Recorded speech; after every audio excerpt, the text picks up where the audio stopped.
నమస్తే, నేను సిరి. పీకే ఈ పేరు వింటే పొలిటికల్ పార్టీస్ కొంత భయపడతాయి. ఎందుకంటే ఆయన ఏ పార్టీకి చేసినా ఆ పార్టీ గెలుస్తుంది అనే ధీమా అయితే అప్పట్లో ఉండేది. ఇప్పుడు కొంతకాలంగా ఆయన వన్న తగ్గింది అనిపిస్తుంది. ఆయన పొలిటికల్ స్ట్రాటజిస్ట్గా ఉన్న కొన్ని పార్టీలు ఓడిపోయాయని కూడా ఉంది. అయితే ఇప్పుడు ఈ పీకే గారు అయితే తమిళనాడులో ఉన్న మన విజయ్ గారి పార్టీకి పొలిటికల్ స్ట్రాటజిస్ట్గా పనిచేస్తున్నారనే ఒక వార్త కూడా చర్చనీయాంశమైంది. మన సోషల్ మీడియాలో కూడా వస్తుంది. మరి ఇందులో ఎంతవరకు వస్తుందో, అసలు ఏం జరుగుతుంది అనే అంశాన్ని మనకు వివరించడానికి మనతో పాటు ఉన్నారు ప్రముఖ సీనియర్ జర్నలిస్ట్ జగదేవ్ గారు. నమస్కారం సార్. నమస్తే సార్. పీకే గారు ఇక్కడ చూస్తున్నట్టయితే ఇక్కడ తెలంగాణలో ఎన్నికలైనప్పుడు చేశారు బీఆర్ఎస్ పార్టీకి, అండ్ అక్కడ చూస్తే ఆంధ్రాలో జగన్మోహన్ రెడ్డి గారి పార్టీకి కూడా చేశారు పొలిటికల్ స్ట్రాటజిస్ట్ గతంలో, ఇప్పుడు కాదు. అయితే ఇప్పుడు మళ్ళీ ఈయన పేరు వినిపిస్తుంది. ఎందుకు అంటే తమిళనాడులో మన విజయ్ గారి పార్టీ కోసం తను పనిచేస్తున్నట్టుగా, పొలిటికల్ స్ట్రాటజిస్ట్గా పనిచేస్తున్నట్టుగా కొన్ని వార్తలు అయితే వస్తున్నాయి. ఇందులో ఎంతవరకు వాస్తవం ఉంది? విజయ్ గారు లాస్ట్ ఇయర్ ఫిబ్రవరిలో 24 ఫిబ్రవరిలో పెట్టినట్టున్నారు పార్టీ టీవీకే, తమిళ వెట్రి కళగం.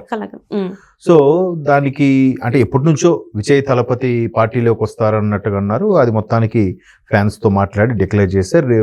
ఒక 6 months బ్యాక్ పార్టీ జెండా కూడా ఆవిష్కరించారు. ఇంకా గుర్తు డెడికేట్ అది చాలా సెన్సేషన్ కూడా అయింది. ఎందుకంటే చాలా మంది ప్రజలు అక్కడికి వెళ్ళారు, ఆయన అభిమానులు అక్కడికి వెళ్ళారు అని చెప్పేసి. ఎందుకంటే రజనీకాంత్ గారు తర్వాత ఆ స్థాయి ఇమేజ్ సొంతం చేసుకున్న వ్యక్తి సూపర్ స్టార్ విజయ్.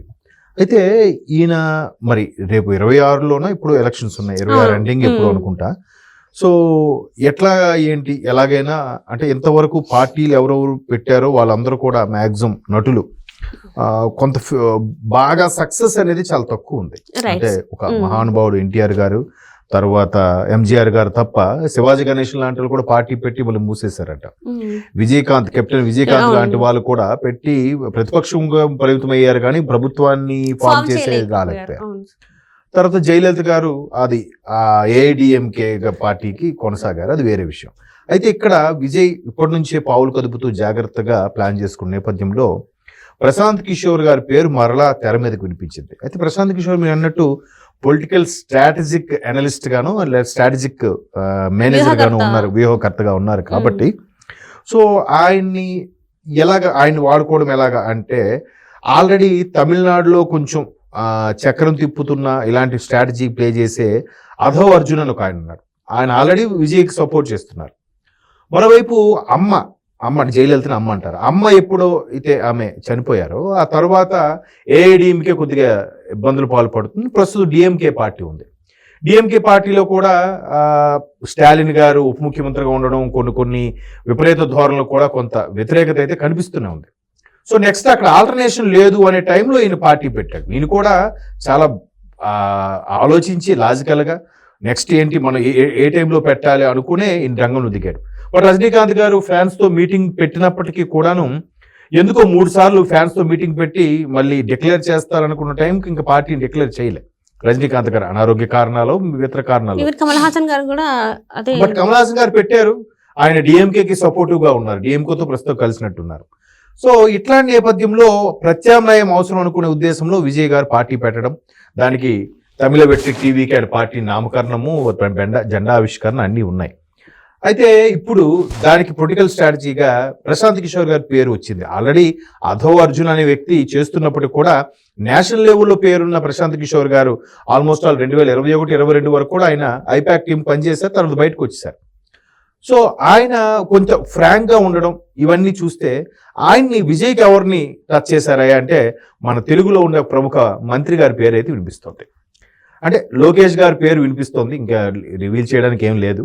ఎందుకంటే ఈ మధ్యకాలంలో లోకేష్ గారు ఢిల్లీలో ఉన్నప్పుడు ప్రశాంత్ కిషోర్ గారు లోకేష్ గారిని కలుసుకున్నారు. ఆ తర్వాత ఒకసారి అంతకుముందు ఎలక్షన్స్ ముందు కూడా ఇద్దరు ఒకే ఫ్లైట్ లో రావడము, తర్వాత బాబు గారిని కలవడం, ఇవన్నీ కూడా మనం చూసాం. సో ఎటువంటి వ్యక్తులకైనా లోకేష్ గారు మంచి ర్యాపో మెయింటైన్ చేస్తారు. కాబట్టి లోకేష్ గారి సలహాల మేరకు లేదంటే లోకేష్ గారి సజెషన్తో ప్రశాంత్ కిషోర్ని విజయ్ గారికి, తలపతి విజయ్ గారికి పొలిటికల్ స్ట్రాటజిక్ మేనేజర్గా, వ్యూహకర్తగా ఉండబోతున్నారని ఒక టాక్ అయితే వినిపిస్తోంది. అయితే ఉండొచ్చు, ఎందుకంటే ఒక్కొక్కరు ర్యాపో ఒక్కొక్కలాగా ఉంటుంది, ఒక్కొక్కరి స్ట్రాటజీ ఒక్కొక్కలాగా ఉంటుంది. ప్రశాంత్ కిషోర్ గారి స్ట్రాటజీ ఎప్పటికప్పుడు మారుస్తూ వస్తున్నాడు. ఆయన ఆల్మోస్ట్ 2014-15 నుంచి ఆయన పేరు వినిపిస్తుంది.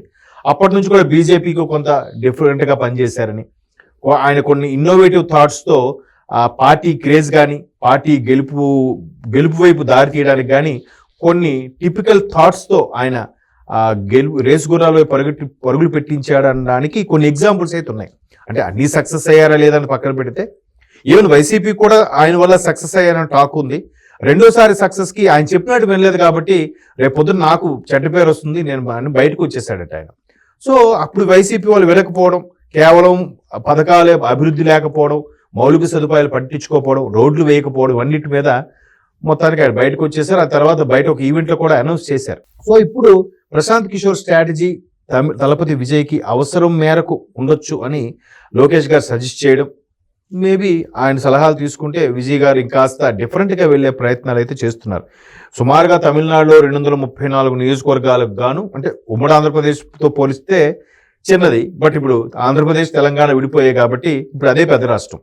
234 ఎంతో, అప్పుడు మనకి 294 ఉండేవి.